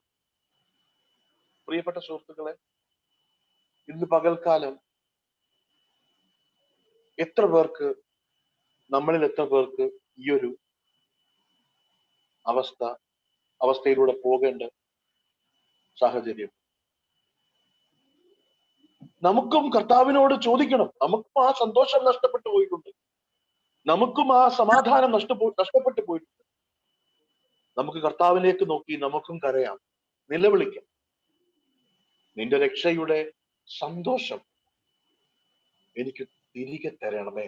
അല്ലാതെ മിണ്ടാതെ ആ ഒരവസ്ഥയിൽ തന്നെ നമ്മൾ ഇരിക്കരുത്. ആ ഒരു നാശകരമായ സാഹചര്യത്തിൽ തന്നെ ഒതുങ്ങിക്കൂടുവാൻ നമ്മൾ ഒരിക്കലും തയ്യാറാകരുത്. നമ്മുടെ രക്ഷകനും സംരക്ഷകനുമായ ദൈവത്തെ നോക്കി നമ്മൾ നിലവിളിക്കണം: ദൈവമേ, ഞങ്ങളായിരിക്കുന്ന സാഹചര്യത്തിൽ നിന്ന്, ഞങ്ങളുടെ സന്തോഷം നഷ്ടപ്പെട്ട, ഞങ്ങളുടെ ആശ്വാസം നഷ്ടപ്പെട്ട, ഞങ്ങളുടെ സമാധാനം നഷ്ടപ്പെട്ട ഈ ഒരു അവസ്ഥയിൽ നിന്നും നിന്റെ രക്ഷയുടെ സന്തോഷം ഞങ്ങൾക്ക് തിരികെ തരണമേ, ഞങ്ങളെ അങ്ങ് തിരിച്ച് ഉയർത്തണമേ എന്ന നിലവിളി നമ്മുടെ ഭാഗത്തു നിന്നും ഉണ്ടാകണം. പ്രിയ സുഹൃത്തുക്കളെ, ക്രിസ്തീയ വിശ്വാസത്തില് അല്ലെങ്കിൽ വളർച്ചയ്ക്ക് ഏറ്റവും അപകടകരമായിട്ടുള്ള ഒരു വസ്തുതയാണ് ഈ പിന്മാറ്റം. ഇതൊരു പുതിയ കാര്യമല്ല അല്ലെ, നമുക്ക് എല്ലാവർക്കും അനുഭവങ്ങളുണ്ട്. പക്ഷെ അത് ഒഴിവാക്കുക എന്നുള്ളത് നമ്മൾ എല്ലാവരും ആത്മാർത്ഥമായും, അത് ഒഴിവാക്കുവാൻ ആത്മാർത്ഥമായും പരിശ്രമിക്കേണ്ടത് തന്നെ. അപ്പൊ എന്താണ് നമ്മൾ ചെയ്യേണ്ടത്? ഇന്ന് കർത്താവ് നമ്മളോട് പറയുന്നു, നിങ്ങളിൽ ആയിരിക്കുന്നവർ, ഈ ഒരു അവസ്ഥയിലുള്ളവർ ഉണ്ടെങ്കിൽ നിങ്ങൾ ആ അവസ്ഥയിൽ നിന്നും, ആ പിന്മാറ്റത്തിന്റെ അവസ്ഥയിൽ നിന്നും എഴുന്നേറ്റ് തിരികെ വരണം. അതാണ് ദൈവത്തിന്റെ ആഗ്രഹം. ഇപ്പൊ നമ്മൾ ചിലർക്കറിയാം നമ്മൾ ആ അവസ്ഥയിലാണെന്ന്, നമ്മൾ ചിലർക്ക് ഇപ്പോഴും മനസ്സിലായിട്ടില്ല നമ്മൾ ആ ഒരു അവസ്ഥയിലാണെന്ന്, അല്ലെ? എനിക്കതൊരു കുഴപ്പമില്ല എന്ന് പറയുന്നവരുണ്ട്. ഏറ്റവും പറ്റം നിലം പരിശായി കിടക്കുമ്പോഴും ഐ എം പെർഫെക്റ്റ്ലി ഓൾറൈറ്റ്, എനിക്കൊരു കുഴപ്പവുമില്ല, ഞാൻ ഇന്നും ദൈവത്തോട് ചേർന്ന് നടക്കുന്നു എന്ന് പറയുന്നവരുണ്ട്. തിരിച്ചറിയാതെ എങ്ങനെയാണ് സുഹൃത്തുക്കളെ അതിൽ നിന്നും കരകയറുക? എന്നെ രക്ഷയിലേക്ക് നയിച്ച ദൈവദാസൻ ഇടയ്ക്കിടയ്ക്ക് എന്നോട് പണ്ട് ചോദിക്കുമായിരുന്നു, നീ ആട്ടുംകുട്ടിയാണോ പന്നിക്കുട്ടിയാണോ? ആട്ടിൻകുട്ടിയാണെങ്കിൽ ചള്ളയ്ക്കകത്ത് കിടക്കുമ്പോ അതിനകത്തു നിന്ന് എങ്ങനെയെങ്കിലും കരയിൽ കയറണമെന്ന ഒരു വെപ്രാളം അത് കാണിക്കും. പക്ഷെ പന്നിക്കുട്ടിയെങ്കിലോ കുറച്ചും കൂടെ സുഖം, കുറച്ചും കൂടെ സുഖം. അപ്പൊ ഇന്ന് ഇതുപോലെയുള്ള അവസ്ഥയിൽ സന്തോഷവും സമാധാനവും ആശ്വാസവും എല്ലാം നഷ്ടപ്പെടുമെന്ന് വേദപുസ്തകം പഠിപ്പിക്കുമ്പോഴും നമ്മിൽ പലർക്കും മനസ്സിലായിട്ടില്ല ഇപ്പോഴും നമ്മൾ ചള്ളയ്ക്കകത്താണോ അതോ നല്ല നിലത്താണോ ഇരിക്കുന്നതെന്ന് അറിയുന്നു. അത് തിരിച്ചറിയാം. അത് തിരിച്ചറിഞ്ഞ് നമ്മളുടെ അവസ്ഥയ്ക്ക് മാറ്റം വരുത്തുവാൻ നമ്മൾ ഓരോരുത്തരും ആഗ്രഹിക്കും. ആയിരിക്കുന്നവർ, അത് അറിവുള്ളവർ അതിൽ നിന്ന് പുറത്തു വരുവാൻ ആഗ്രഹിക്കണം. അതറിയാത്തവർ അത് തിരിച്ചറിയുവാൻ ആഗ്രഹിക്കണം. അങ്ങനെയാണോ എന്ന് നമ്മൾ ഓരോരുത്തരും നമ്മളെ പരിശോധിക്കും. വേദപുസ്തകം പഠിപ്പിക്കുന്ന പല കാര്യങ്ങൾ നമ്മൾ പരിശോധിക്കുമ്പോൾ ഇങ്ങനത്തെ അവസ്ഥയിൽ നമ്മൾ ആയിരിക്കുന്നത് തിരിച്ചറിയുവാൻ വേണ്ട ഉപദേശവും വേദപുസ്തകം നമുക്ക് നൽകുന്നു. നമ്മളിൽ ചിലരെങ്കിലും ഇങ്ങനത്തെ അവസ്ഥയിലാണോ, അല്ലെങ്കിൽ ഒരു മനുഷ്യ ക്രിസ്തീയ വിശ്വാസി ഇങ്ങനത്തെ അവസ്ഥയിലേക്ക് പോയിട്ടുണ്ടോ എന്ന് അവനെ സ്വയം പരിശോധിക്കുവാൻ വേണ്ട ഗൈഡ് ലൈൻസും നമുക്ക് വേദപുസ്തകത്തിൽ നിന്ന് തന്നെ കാണുവാൻ സാധിക്കും. ദൈവം അതും നമുക്ക് നൽകിയിട്ടുണ്ട്. എങ്ങനെയാണ് നമ്മൾ അറിയുന്നത് യഥാർത്ഥത്തിൽ ഞാൻ സഭയിൽ പോകുന്നുണ്ടല്ലോ, ഞാൻ പ്രസംഗിക്കുന്നുണ്ടല്ലോ, ഞാൻ പാട്ട് പാടുന്നുണ്ടല്ലോ, വീട്ടിൽ ഞങ്ങൾ എല്ലാവരും പ്രാർത്ഥിക്കുന്നുണ്ടല്ലോ, ഞങ്ങൾ പൈസ കൊടുക്കുന്നുണ്ടല്ലോ, ഇല്ലേ, എല്ലാം ചെയ്യുന്നുണ്ടല്ലോ, ഞങ്ങള് വേറെ ആളുകളുടെ അടുത്ത് പോയി കർത്താവിനെ കുറിച്ച് പറയുന്നുണ്ടല്ലോ, പിന്നെന്താണ് ഞാൻ പിന്മാറ്റത്തിലാണെന്ന് നിങ്ങൾ പറയുവാൻ കാരണം? അല്ലെങ്കിൽ എന്തുകൊണ്ടാണ് പിന്മാറ്റത്തിന്റെ സന്ദേശം എനിക്ക് നൽകുന്നത്? എനിക്ക് നൽകേണ്ട സന്ദേശം അനുഗ്രഹങ്ങളുടെ സന്ദേശമല്ലേ? എന്റെ രോഗം മാറുന്നതും എന്റെ ദോഷം മാറുന്നതും എന്റെ കടം മാറുന്നതും എന്റെ പ്രയാസങ്ങൾ മാറുന്നതും പറയൂ. അതല്ലേ നിങ്ങൾ പറയണം, അതല്ലേ ദൈവത്തിന്റെ സുവിശേഷം. ഒരിക്കൽ എന്നെ ഹോം ചർച്ചിൽ വെച്ച് തന്നെ ഒരാൾ എന്നോട് പറഞ്ഞു, എന്റെ മുഖത്ത് നോക്കി, നീ പറയുന്നത് ദൈവം പറയുന്നതല്ല, നീ പറയുന്നത് ദൈവം പറയുന്ന കാര്യമേ അല്ല, നീ പറയുന്നത് വേറെ ആരോ പറയുന്ന കാര്യങ്ങൾ, ദൈവത്തിന്റെ വാക്യം.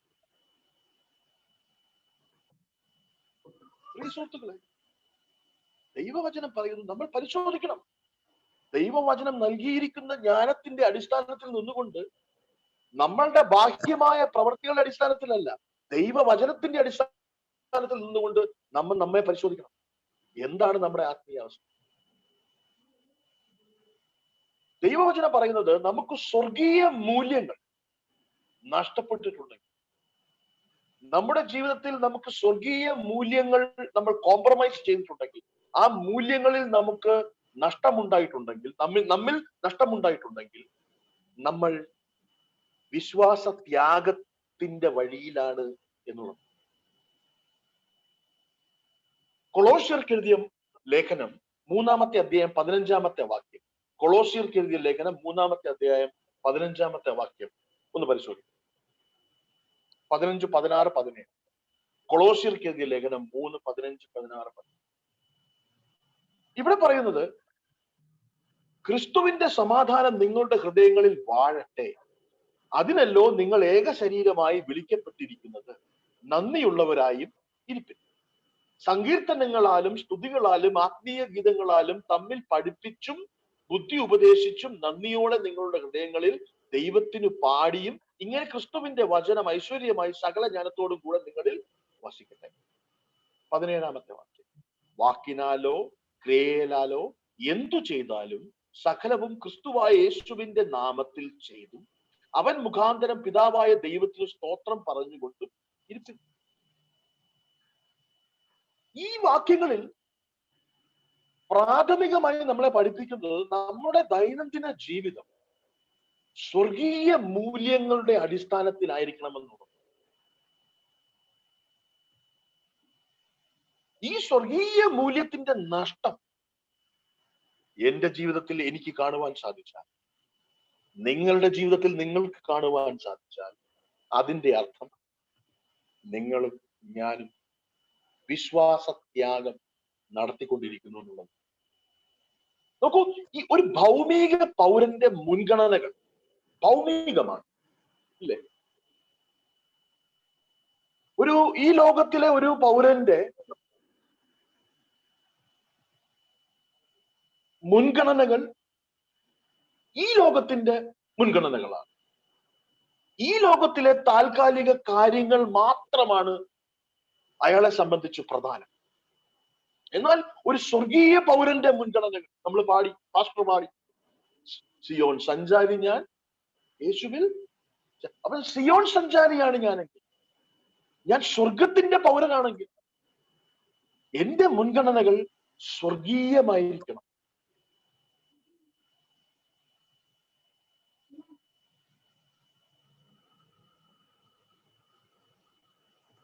ശാശ്വതമായ കാര്യങ്ങൾക്കായിരിക്കണം ഞാൻ മുൻഗണന നൽകുന്നത്.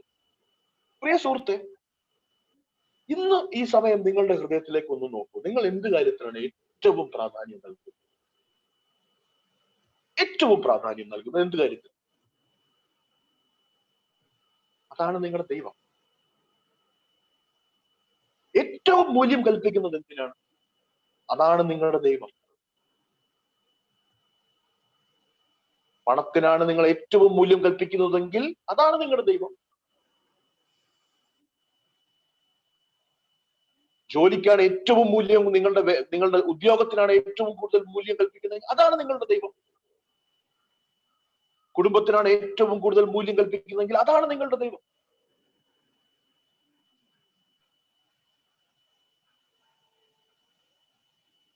ഒരു സ്വർഗീയ പൗരനെ സംബന്ധിച്ചിടത്തോളം മറ്റ് ലൗകിക കാര്യങ്ങൾ അല്ലെങ്കിൽ ഭൗമികമായിട്ടുള്ള കാര്യങ്ങൾ നടത്തരുതെന്നോ അതിൽ ഇടപെടരുതെന്നോ അല്ല. അവിടെ നമുക്ക് ഉത്തരവാദിത്തങ്ങളുണ്ട്, അത് ചെയ്യുക തന്നെ വേണം.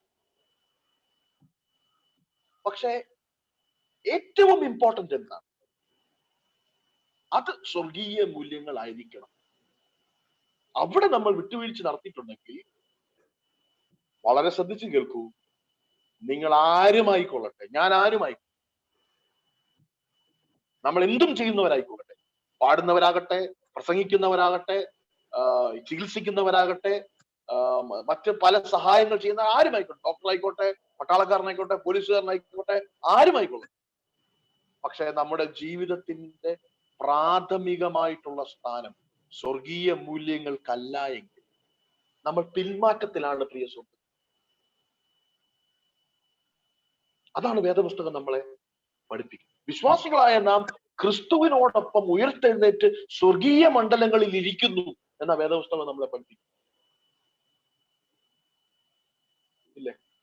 അപ്പൊ അങ്ങനെ സ്വർഗീയ മണ്ഡലങ്ങളിൽ ഇരിക്കുന്ന നമ്മൾ ഭൗമികമായ കാര്യങ്ങൾക്ക് ഏറ്റവും മുൻഗണന നൽകിയാൽ നമ്മൾ അവിടെ നിന്ന് ഇരുന്നിടത്തുനിന്ന് താഴേക്ക് വീഴുന്നു എന്നുള്ളതിന്റെ എവിഡൻസ് ആണ്. അങ്ങനെയാണ് നമ്മൾ തിരിച്ചറിയുന്നത്.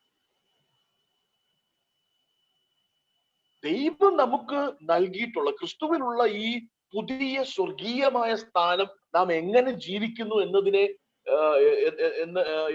എന്ന് നമ്മൾ ചിന്തിക്കേണ്ടത്. നമുക്ക് കർത്താവിനോടൊപ്പം നൽകിയിരിക്കുന്ന സ്ഥാനം, അവിടെ നമുക്ക് നൽകിയിട്ടുള്ള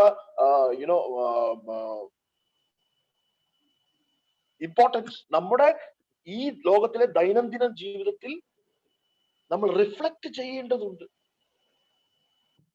അപ്പൊ അവിടെ നമ്മൾ ഭൗമികമായ കാര്യങ്ങൾക്കാണ്, സ്വർഗീയ കാര്യങ്ങളെക്കാളും കൂടുതൽ സ്ഥാനം നൽകുന്നതെങ്കിൽ അതിന്റെ അർത്ഥം, ഒന്നാമത്തെ എവിഡൻസ് അതാണ്, സ്വർഗീയ മൂല്യങ്ങൾ നഷ്ടമാക്കുന്നുവെങ്കിൽ അതിന്റെ അർത്ഥം നമ്മൾ ബാക്ക് സ്ലൈഡിങ് ആണ്, പിന്നോട്ടാ പൊക്കോണ്ടിരിക്കുക. ഇല്ലേ? നമ്മൾ പാപത്തിന്റെ വസ്ത്രങ്ങൾ ഉപേക്ഷിക്കുകയും ക്ഷമ, അനുകമ്പ, വിനയം, സ്നേഹം തുടങ്ങിയ നീതിയുടെ വസ്ത്രങ്ങൾ ധരിക്കുകയും വേണമെന്ന് വേദപുസ്തകം പറയും. പക്ഷെ നമ്മൾ മറ്റ് കാര്യങ്ങൾ ധരിക്കുവാൻ, ലൗകികവും ഭൗമികവുമായ കാര്യങ്ങൾക്കാണ് കൂടുതൽ താല്പര്യം കാണിക്കുന്നത് എങ്കിൽ that means we are backsliding. നമ്മൾ പിന്നോക്ക് പൊക്കോണ്ടിരിക്കുകയാണ് എന്നുള്ളതാണ് വേദപുസ്തകം നമ്മളെ. അപ്പൊ ഒരു എവിഡൻസ്, ആദ്യത്തെ അടയാളം, വിശ്വാസത്യാഗത്തിലാണ് ഞാൻ ആയിരിക്കുന്നത് എന്നുള്ളതിന്റെ ആദ്യത്തെ അടയാളം സ്വർഗീയ മൂല്യങ്ങളുടെ നഷ്ടം. നമ്മുടെ ജീവിതത്തിലെ പ്രധാന സ്ഥാനം നൽകേണ്ട സ്വർഗീയ മൂല്യങ്ങൾ നമുക്ക് നഷ്ടമാകുന്നു എന്നുള്ളതാണ്. അല്ലാതെ നമ്മളെ പ്രസംഗിക്കുന്നുണ്ടോ ഇല്ലയോ, അതൊക്കെ ഇതുമായി ബന്ധപ്പെട്ട് അതിന്റെ റിഫ്ലക്ഷൻസ് ആണ്. നമ്മൾ പാട്ട് പാടുന്നുണ്ടോ ഇല്ലയോ, നമ്മൾ സഭയിൽ പോകുന്നുണ്ടോ ഇല്ലയോ, ബൈബിൾ വായിക്കുന്നുണ്ടോ ഇല്ലയോ, അതൊക്കെ ഇതിന്റെ റിഫ്ലക്ഷൻസ് മാത്രമാണ്. പക്ഷെ യഥാർത്ഥ സംഭവം ഉള്ളിൽ സംഭവിച്ചു കഴിഞ്ഞു. നമ്മൾ വിശ്വാസത്യാഗം, അത് ഒരു എക്സ്ക്യൂസും ഇല്ല. അതുപോലെ മറ്റൊരു അടയാളം, പാപത്തിന്റെ ബോധ്യം നമുക്ക് നഷ്ടപ്പെടുന്നു എന്നുള്ളതാണ്. പാപബോധം വരുത്തുവാനാണ് പരിശുദ്ധാത്മാവാം ദൈവം നമ്മിൽ വസിക്കുന്നത് എന്ന് വേദപുസ്തകം പറയുന്നില്ലേ? അവൻ വരും, വന്ന് നമുക്ക് പാപബോധം നൽകും. അപ്പം ഒരു വിശ്വാസിക്ക് മാത്രമേ പാപബോധം, അവിശ്വാസിക്ക് പാപബോധം. വിശ്വാസിയോട് മാത്രമേ ദൈവം പാപം ഏറ്റുപറയുവാൻ പറയുന്നുള്ളൂ. അവിശ്വാസിയോട് പാപം ഏറ്റുപറയുവാൻ വേദപുസ്തകം പറയുന്നില്ല. കാര്യം, ഏറ്റുപറയുവാൻ അവൻ ഏതാണ് പാപമെന്ന് അറിയത്തില്ലല്ലോ. അവിശ്വാസി ഏറ്റുപറയണമെന്ന് വേദപുസ്തകം പറയുന്നുണ്ടോ? ഇല്ല. പക്ഷെ വിശ്വാസികൾ ഏറ്റുപറയണം. എന്തുകൊണ്ട്? അവൻ അറിയാം. പക്ഷേ വിശ്വാസികൾ എന്ന നിലയിൽ ഈ ലോകത്ത് ജീവിക്കുമ്പോഴും നമുക്ക് പാപബോധം നഷ്ടപ്പെടുന്നു.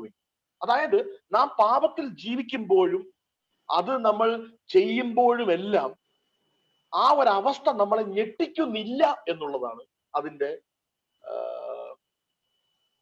വസ്തുത. നമ്മൾക്കൊരു ഞെട്ടലില്ല. നമ്മൾ ചെയ്യുന്ന തെറ്റാണെന്നുള്ളതിന്റെ ഒരിതില്ല. കൈക്കൂലി കൊടുക്കുന്നതിൽ മടിയില്ല, കള്ളം പറയുന്നതിൽ മടിയില്ല, മറ്റ് തെറ്റായ കാര്യങ്ങളൊക്കെ ചെയ്യുന്നതിൽ നമുക്ക് ഒരു മടിയില്ല. അത് ഒരു സെൻസിറ്റീവ് അല്ല നമ്മൾ ഒട്ടും. ആ ബോധ്യം നമുക്ക് പോയി. അപ്പൊ രക്ഷയിലേക്ക് വന്നൊരു വ്യക്തി അത്തരത്തിൽ പാപബോധം ഇല്ലാതെ ഈ ലോകത്ത് ജീവിക്കുകയാണെങ്കിൽ, അത് നിങ്ങളായിക്കൊള്ളട്ടെ, ഞാനായിക്കൊള്ളട്ടെ, ആരുമായിക്കൊള്ളട്ടെ, അതിന്റെ അർത്ഥം അയാൾ വിശ്വാസത്തിൽ നിന്നും വീണു. അയാൾ പിന്നോട്ട് പൊക്കോണ്ടിരിക്കുകയാണ്. അയാൾ വിശ്വാസം ത്യജിച്ച് പിന്നോട്ട് പൊക്കും. അങ്ങനെയുള്ളവന്റെ അവസ്ഥ എന്താണ്? അവൻ ഒരിക്കലും തൃപ്തി വരില്ല. അവൻ എപ്പോഴും ദുഃഖിക്കും. അവന്റെ ഹൃദയത്തിൽ ദുഃഖം മാത്രം ബാക്കി. ഒരു വിശ്വാസിയെ സംബന്ധിച്ച് അയാൾ പാപത്തിൽ അകപ്പെട്ടു കഴിഞ്ഞാൽ പെട്ടെന്നൊരു ശീഘ്ര വികാരം, അതിനോടൊരു ശീഘ്ര വികാരം ഉണ്ടാകും. അയ്യോ! പക്ഷെ അത് ഇല്ലാതാകുന്ന ഒരവസ്ഥ വളരെ കംഫർട്ടബിൾ. അതിനെന്താ? ശീതോഷ്ണവാനായ ഒരു അവസ്ഥ. ഈ ശീതോഷ്ണവാനായ അവസ്ഥയാണ് പിന്മാറ്റം എന്ന് പറയുന്നത്. നമ്മൾ പിന്മാറ്റത്തിലാണ്. അത് പോയി. ആ ഒരു ഫയർ പോയി, ആ ഒരു ബോധം പോയി. പ്രിയ സുഹൃത്തുക്കളെ, നിങ്ങൾ ഒരു നിമിഷം നിങ്ങളുടെ ഹൃദയത്തിലേക്ക് നോക്കൂ. എന്താണ് നിങ്ങളുടെ അവസ്ഥ? ആ പാപബോധത്തിലാണോ നിങ്ങൾ ജീവിക്കുന്നത്? ഈ ലോകത്തായിരിക്കുമ്പോൾ നമ്മൾ ഈ ലോകത്തായിരിക്കുമ്പോൾ ഈ വ്യവസ്ഥയ്ക്കകത്താണല്ലോ നമ്മൾ പെരുമാറുന്നത്. അപ്പൊ നമുക്ക് പലതും ചെയ്യേണ്ടതുണ്ട്. അപ്പൊ ഇതൊക്കെ ചെയ്യുമ്പോൾ സ്വർഗീയ മൂല്യങ്ങളുടെ നഷ്ടം, അതുപോലെ തന്നെ പാപബോധം ഇല്ലാത്ത ഒരവസ്ഥ, ഇതൊക്കെ നമ്മൾ സംഭവിക്കുന്നുവെങ്കിൽ, അതിനൊക്കെ നമ്മൾ തയ്യാറാണെങ്കിൽ, അത് തെറ്റാണെന്ന ബോധ്യം നമുക്കില്ല, തെറ്റാണെന്ന് അറിയാം, കുഴപ്പമില്ല, ഇതാണ് അവസ്ഥയെങ്കിൽ പിന്മാറ്റത്തിലാണ് പ്രിയ സുഹൃത്തുക്കളെ. ഇല്ലേ? ഒരു തിന്മ ചെയ്തു നമുക്ക് ബോധ്യമുണ്ട്, അറിഞ്ഞു, നമ്മൾ തെറ്റാണ് ചെയ്തത് നമുക്ക് മനസ്സിലായി. പക്ഷെ നമ്മൾ ഉടനെ തന്നെ അതിനെ ചെറുതായി കാണിക്കും. അത് കുഴപ്പമില്ല, ചതുർത്താണ്, അത് വലിയൊരു പ്രശ്നമാണ്. അതിവിടെ ജീവിക്കുമ്പോ ഇങ്ങനെയൊക്കെയാ, അല്ലെ? ഇങ്ങനെയൊക്കെയാ, ഇങ്ങനെയൊക്കെ ജീവിച്ചാലേ പറ്റത്തുള്ളൂ. അപ്പൊ അതിനെ ചെറുതായി കാണിക്കുക. പാപമാണ് ചെയ്തത്, പക്ഷെ അതിനെ ചെറുതായി കാണിക്കുക, അതിനെ ന്യായീകരിക്കുക, എന്നിട്ട് അതങ്ങ് അവഗണിക്കുക, എന്നിട്ട് അത് ബാധിക്കാത്ത പോലെ ഒരേ കയ്യടിയും പ്രാർത്ഥനയും ബൈബിളുമാണ്.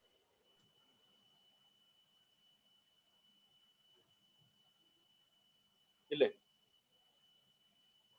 ഇടിവെട്ട് പ്രസംഗവും അന്യഭാഷയും ഒരു ബഹളം തന്നെ. പക്ഷെ കൈക്കൂലി കൊടുത്തു,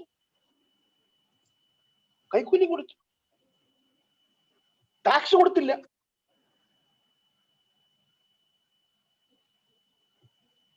ഇഷ്ടം പോലെ കള്ളം. ഇതൊന്നും ബാധിക്കത്തില്ല. അതൊക്കെ അങ്ങനെ. പ്രിയ സുഹൃത്തുക്കളെ, ഇത് പിന്മാറ്റത്തിലാണെന്നുള്ളതിന്റെ ഒരു വലിയ എവിഡൻസ്. അതുപോലെ ഞാൻ മറ്റൊരു കാര്യം സൂചിപ്പിക്കട്ടെ.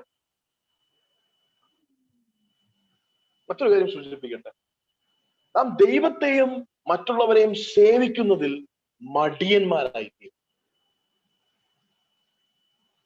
ഈ ലോകത്ത് നമ്മളെ ദൈവമാക്കി വെച്ചിരിക്കുന്നതിന് ഒരു ഉദ്ദേശമുണ്ട്. നമ്മൾ ഈ ലോകത്തായിരിക്കുന്നത് ദൈവമഹത്വത്തിന് വേണ്ടിയിട്ടാണ്.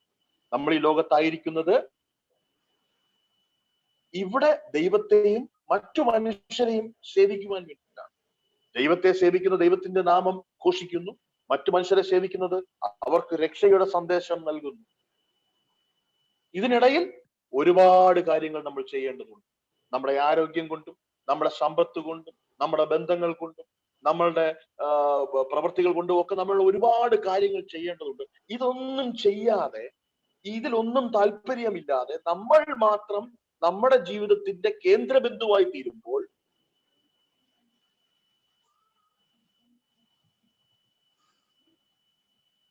പിന്മാറ്റത്തിലാണെന്നുള്ളതിന്റെ ഏറ്റവും വലിയൊരു അടയാളം. 3 കാര്യങ്ങളാണ് ഇപ്പൊ പിന്മാറ്റത്തിന്റെ അടയാളങ്ങളായി ഞാനിവിടെ പറഞ്ഞത്. 1, സ്വർഗീയ മൂല്യങ്ങളുടെ നഷ്ടം. 2, പാപബോധ്യത്തിന്റെ നഷ്ടം. 3, ദൈവത്തെയും മറ്റുള്ളവരെയും സേവിക്കുന്നതിൽ മടി. ഈ 3 കാര്യങ്ങൾ നമ്മുടെ ജീവിതത്തിൽ നമുക്ക് കാണുമ്പോൾ നമുക്ക് ഉറപ്പിക്കാം, നമ്മൾ പിന്മാറ്റം. എന്തുകൊണ്ടാണ് നമുക്ക് ഇത്തരത്തിലുള്ള ഇത് നമ്മളിൽ ഉണ്ടാകുന്നത്? എന്തുകൊണ്ടാണ് ഈ ഒരു ഭാവത്തിലേക്ക് നമ്മൾ വരുന്നതെന്നറിയാമോ? നമ്മുടെ ചിന്തകളാണ് അതിന്റെ പ്രാഥമികമായ കാരണം. നമ്മുടെ ചിന്തകൾ, നമ്മുടെ ചിന്താ ജീവിതം അടിസ്ഥാനമായിരിക്കും പ്രധാനമായും നമ്മുടെ പ്രവൃത്തികളും വാക്കുകളും എല്ലാം. നമ്മുടെ ചിന്താ ജീവിതം, അങ്ങനൊരു ജീവിതമുണ്ട്, തോട്ട് ലൈഫ്. നമ്മുടെ ചിന്താ ജീവിതമാണ് നമ്മൾ ഇങ്ങനെയാകുവാൻ, ഈ മൂല്യങ്ങളൊക്കെ നമുക്ക് നഷ്ടപ്പെടുവാനും ഒക്കെ കാരണങ്ങളായി തീരുന്നത്. ജീവിതത്തിന്റെ എല്ലാ വശങ്ങളെ കുറിച്ചും വേദപുസ്തകം, ദൈവവചനപരമായി ചിന്തിക്കുവാൻ പഠിച്ചുകൊണ്ട് നമ്മുടെ ജീവിതം നമ്മൾ യേശു ക്രിസ്തുവിന് കീഴ്പ്പെടുത്തേണ്ടത് നമ്മുടെ ഓരോരുത്തരുടെയും നിർണായകമായ ആവശ്യമാണ്. നമ്മുടെ ജീവിതത്തിന്റെ എല്ലാ മേഖലകളും ദൈവവചനത്തിന് അടിസ്ഥാനമാക്കി ചിന്തിക്കുവാൻ നമുക്ക് സാധിക്കും.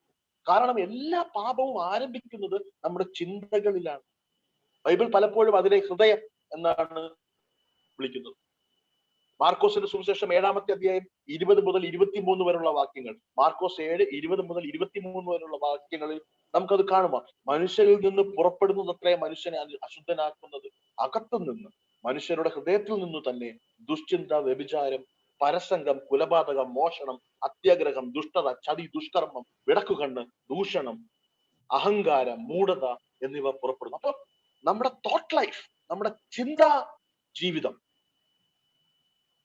ഇതാണ് നമ്മളെ ഈ മൂല്യങ്ങൾ നഷ്ടപ്പെടുത്തുവാനും പാപബോധം ഇല്ലാതാക്കുവാനും മടിയന്മാരും മറ്റുള്ളവരെ സേവിക്കുന്ന ദൈവത്തെയും മറ്റുള്ളവരെയും സേവിക്കുന്നതിൽ മടിയന്മാരാക്കുന്നതിന്റെയും പ്രധാന കാരണം നമ്മുടെ വിചിന്തകളാണ്. കൈവിട്ട ചിന്താ ജീവിതം. നമ്മുടെ ചിന്തകളെ നമുക്ക് അടിമപ്പെടുത്തുവാൻ, കർത്താവിനെ അടിമപ്പെടുത്തുവാൻ സാധിച്ചു. രണ്ടാമതായി അതിനുള്ള കാരണം ലൗകികമായ ഒരു മനോഭാവമാണ്. നമ്മൾ ലൗകികമായിട്ടുള്ള ഒരു മനോഭാവം ഉണ്ടാകുന്നത്. കാരണം പ്രിയ സുഹൃത്തുക്കളെ മനസ്സിലാക്കണം, മാനസാന്തരം എന്ന് പറയുന്നത് ഒരിക്കൽ മാത്രം സംഭവിക്കേണ്ട ഒരു കാര്യമല്ല. നമ്മുടെ രക്ഷയ്ക്കായി മാനസാന്തരം നമുക്ക് ഒരിക്കൽ മാത്രം സംഭവിക്കുന്നു എങ്കിൽ പോലും ദൈനംദിനം നമ്മുടെ ജീവിതത്തിൽ ഈ മാനസാന്തരം സംഭവിച്ചുകൊണ്ടേയിരിക്കണം. പക്ഷേ ഈ മാനസാന്തരം സംഭവിക്കുന്നത് എവിടെയെങ്കിലും വെച്ച് നിന്ന്, കാരണം നമ്മുടെ ചിന്താമണ്ഡലത്തെ നമുക്ക് നിയന്ത്രിക്കുവാൻ സാധിക്കാതെ ആകുമ്പോൾ ഈ മാനസാന്തരം ദൈനംദിനം റിപ്പന്റൻസ് ഡെയിലി നഷ്ടപ്പെട്ട് നമ്മൾ ലൗകികമായ ഒരു മനോഭാവം ധരിക്കുക. അപ്പൊ ഈ ലൗകികമായ മനോഭാവം നമ്മൾ ധരിച്ചു കഴിഞ്ഞാൽ പിന്നെ സ്വർഗീയ മൂല്യങ്ങളുടെ നഷ്ടവും പാപബോധത്തിന്റെ നഷ്ടവും മടിയന്മാരുമായി നമ്മൾ തീരുമെന്നുള്ളതാണ് വേദപുസ്തകത്തിൽ നിന്ന് നമുക്ക് പഠിക്കുവാൻ സാധിക്കും. ഒരു കാര്യം കൂടെ ഞാൻ പറഞ്ഞോളട്ടെ, നാം നമ്മുടെ കേന്ദ്ര വിഷയമാകുമ്പോഴും ഇത് സംഭവിക്കും. നമ്മുടെ ജീവിതത്തിലെ ഏറ്റവും വലിയ കേന്ദ്ര വിഷയം എന്ന് പറയുന്നത് നാം തന്നെ ആയിത്തീരുമ്പോഴും ഇത് സംഭവിക്കുന്നു. അപ്പൊ ഈ ലോകത്ത് നമ്മൾ ആയിരിക്കുന്നത് ദൈവത്തെ സേവിക്കുവാൻ, ദൈവമാണ് കേന്ദ്ര വിഷയം. പക്ഷെ നമ്മൾ അതല്ലാതെ ആക്കുമ്പോൾ, സഭാപ്രസംഗി 12:13 പറയുന്നു, എല്ലാറ്റിന്റെയും സാരം കേൾക്കുക, ദൈവത്തെ ഭയപ്പെട്ട അവന്റെ കൽപ്പനകളെ പ്രമാണിച്ചു കൊള്ളുക, അതാകുന്നു സകല മനുഷ്യർക്കും വേണ്ടത്. പക്ഷെ നമുക്ക് വേണ്ടത് അതല്ല.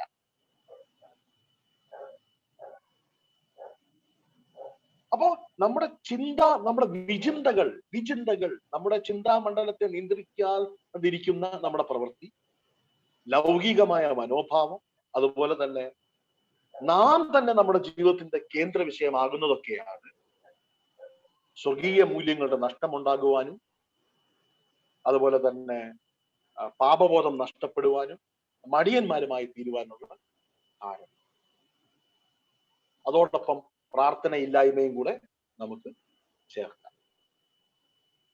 അവസാനിപ്പിക്കുമ്പോൾ ഞാനൊരു കാര്യം നിങ്ങളോട് പറഞ്ഞോട്ടെ. ഹോശേയ പ്രവാചകൻ 6-ാമത്തെ അധ്യായം 1-ാമത്തെ വാക്യം ഇങ്ങനെയാണ് പറയുന്നത്.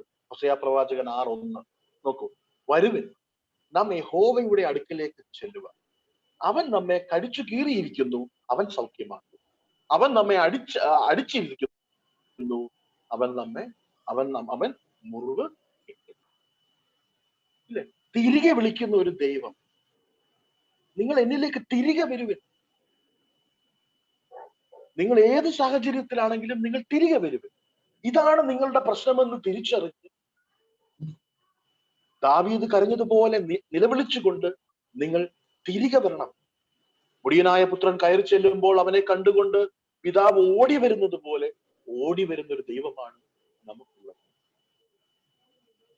എന്തിനു വേണ്ടി നമ്മൾ ഇങ്ങനത്തെ ഒരു ദൈവത്തെ ഉപേക്ഷിച്ച് ഈ നൈമിഷികമായ സുഖങ്ങൾക്ക് പിന്നാലെ പോകണം?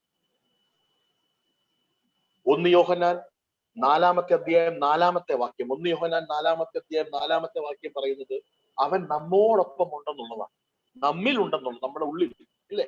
കുഞ്ഞുങ്ങളെ, നിങ്ങൾ ദൈവത്തിൽ നിന്നുള്ളവരാകുന്നു, അവരെ ജയിച്ചുമിരിക്കുന്നു. നിങ്ങളിലുള്ളവൻ ലോകത്തിലുള്ളവനേക്കാൾ വലിയവനല്ല. 1 യോഹന്നാൻ 4:4 അവൻ നമ്മിലുണ്ട് എന്നാ പറയുന്നത്. യെശയ്യാവ് 40:10 പറയുന്നത് അവൻ നമ്മോട് കൂടെ ഉണ്ടെന്നാണ്.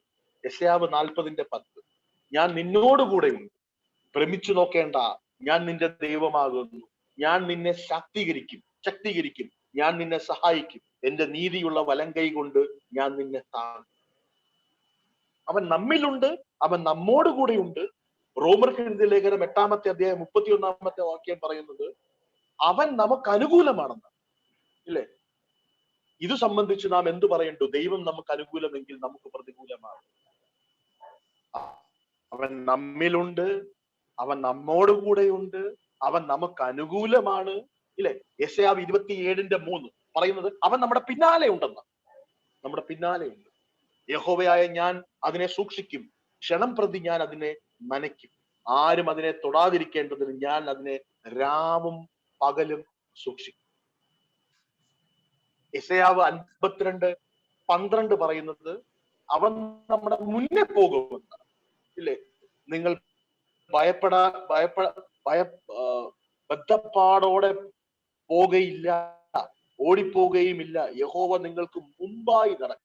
വെളിപ്പാട് പുസ്തകം 33-ാമത്തെ അധ്യായം 14-ാമത്തെ വാക്യം പറയുന്നത്, പുറപ്പാട് പുസ്തകം 33-ാമത്തെ അധ്യായം 14-ാമത്തെ വാക്യം പറയുന്നത് അവൻ നമ്മളെ കാവൽ ചെയ്യുമെന്ന്.